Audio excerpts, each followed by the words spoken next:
I don't know why I keep buying pre-styled Sailor Moon wigs, but I'm always disappointed with them. Look at this one, oh.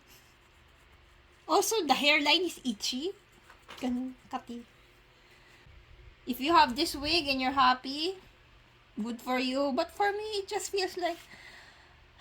So I guess there's no really other choice but to restyle it or maybe start a wig from scratch. I do like the parted hairline, but I feel like the buns are too small.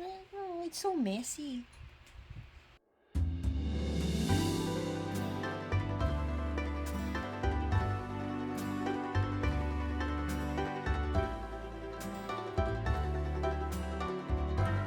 Washing the wig!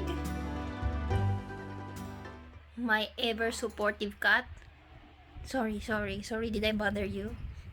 Anyway, I've always noticed that my wig head, my mannequin head, is actually smaller than my actual head. And for this project, for my Sailor Moon cosplay, I wanted the wig to really lay on my head as naturally as possible.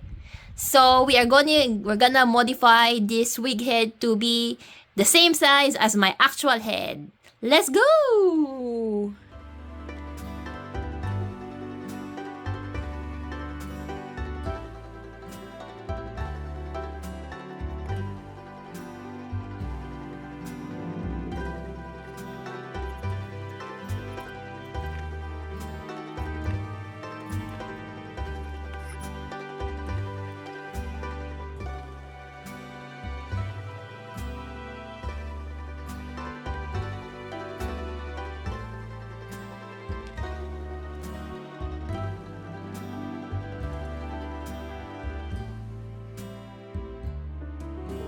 And here's the rough draft of my head. I cleaned up the edges a bit by cutting them off with a scissor. And then I'll be stuffing it with some batting I got from Daiso.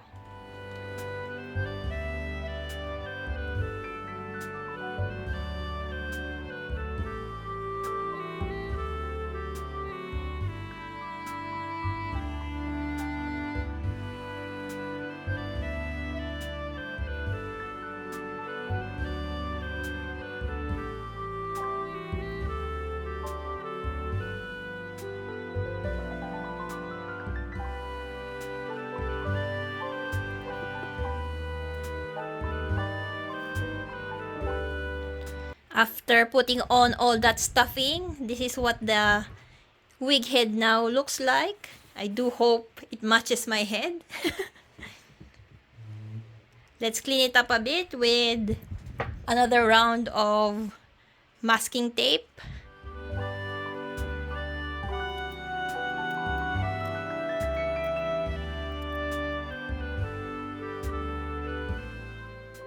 I'm working on the buns now. So we start off with a styrofoam ball. I carved one side and at the bottom I also carved it out. I'm using a toilet paper roll, the inside, and I modified it a bit. I made it a little bit smaller using masking tape to secure it and some craft wire. So here is my makeshift toilet paper roll attachment carved underneath, and then this is how it's gonna look.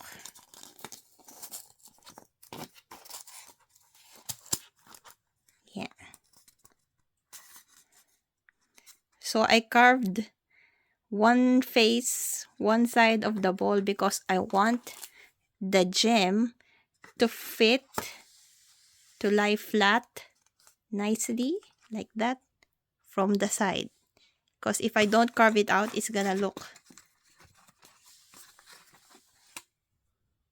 like this, not completely flushed. So, ayan. That's the reason why. Again, from the side. and from the front. Here's my supervisor number 2. Panira.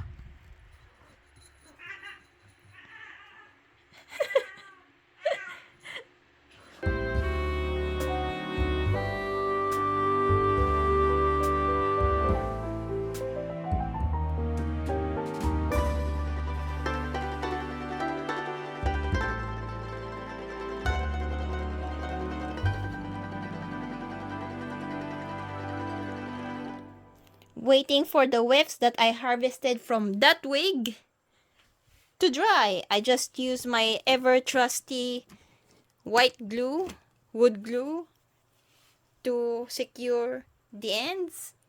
When it's wet, it's white, but don't worry, it will dry clear and make the wig wefts a little bit darker, which is fine with me. I like that effect.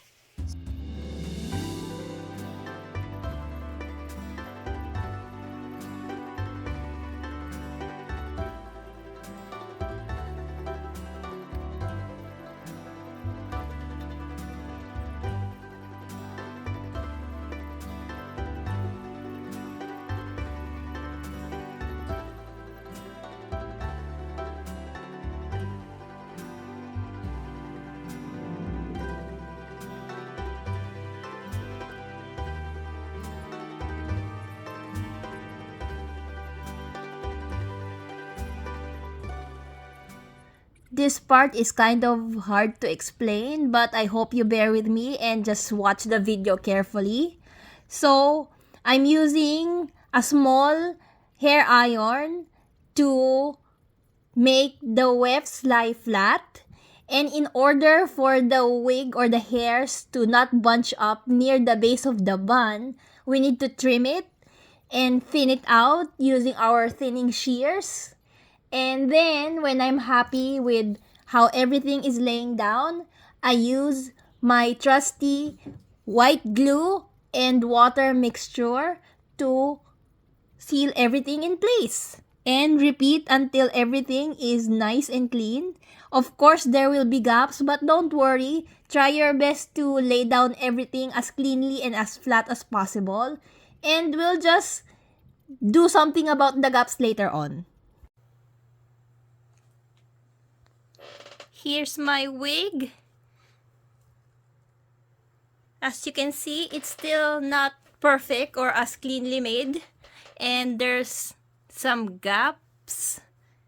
See, you can see the underside.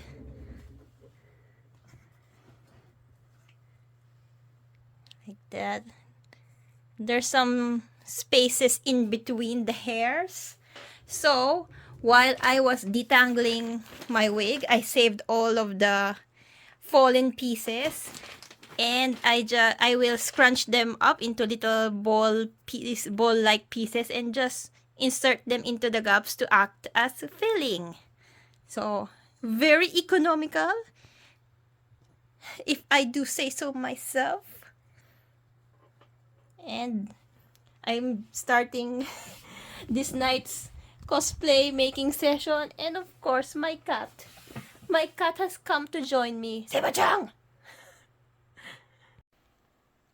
See the difference between the two sides. This one is the before and this is the after my teasing. I'll show you how to do it right now. Take a small thin layer from the top and clip it away for now so that it doesn't get in the way. This is very important. This will be the top layer of the bangs and will hide every mistake that you have, little happy mistakes that you make. And be careful while it's still hot. Use your thin comb and tease the bangs. Start from the under part, going your way to the top. Do as I say and not what I do in this video. It definitely makes your life easier if you start under rather on top. It's looking very crazy right now. So after teasing, I know this seems pointless. We teased it and now we're gonna try to tame it. Okay. Just comb out some of the excess tangles.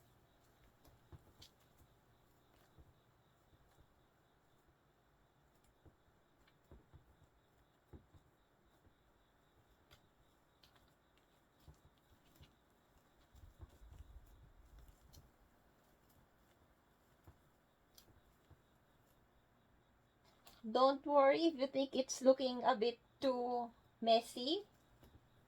We just teased it so that it can have more volume for later. And if you're happy with how voluminous the bangs are, you then comb over, you put back in place the nice, uncrimped, unteased hair over it. So it looks nice and clean. Ayan na. Do the show. So this side is currently higher than the other one. So I guess I'm just gonna pull back the nice hair again and do a little bit more teasing. So just repeat the steps until it's even and you're happy with how it looks like.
See, those were the original ponytails, pigtails for my Sailor Moon wig.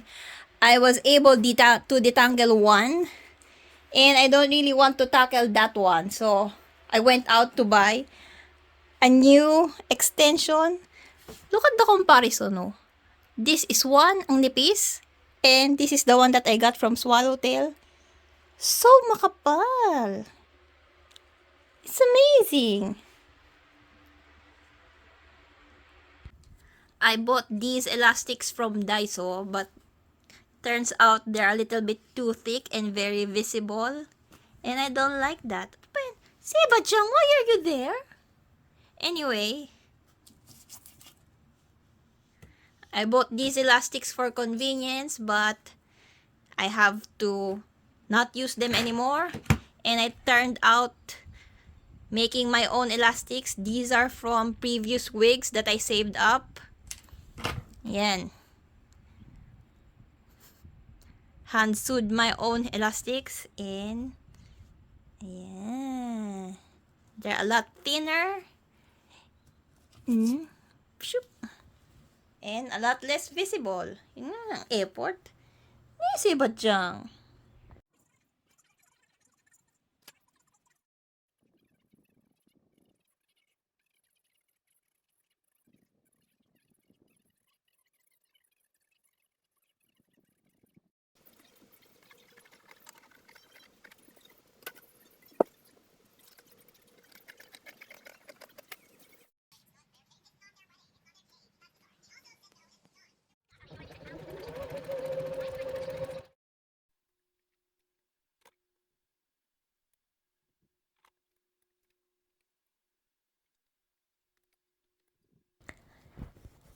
I've honestly lost count how many times I've styled and restyled and tried to improve my Sailor Moon wigs. I think this is my third wig for Sailor Moon. Every time I finish styling my Sailor Moon wig, I always feel like, this is the best one yet. I've done such a good job. And the previous ones start looking awful to me. They just look ugly and wrong. But don't worry. We learn something new every day, and we should apply those learnings. So don't worry if you're not at a certain level yet. We are humans. We are meant to learn every day. And if you've been with me in this channel watching me improve my cosplays, thank you so much. Please don't make sawa. Paano sabihin yung English? Please, I hope you don't get tired of me. Thank you so much for always being here and watching and supporting. If you want to be supporting me monetarily, I have a bank account. Links in the description box down below. Thank you so much, and see you in our next video. Goodbye!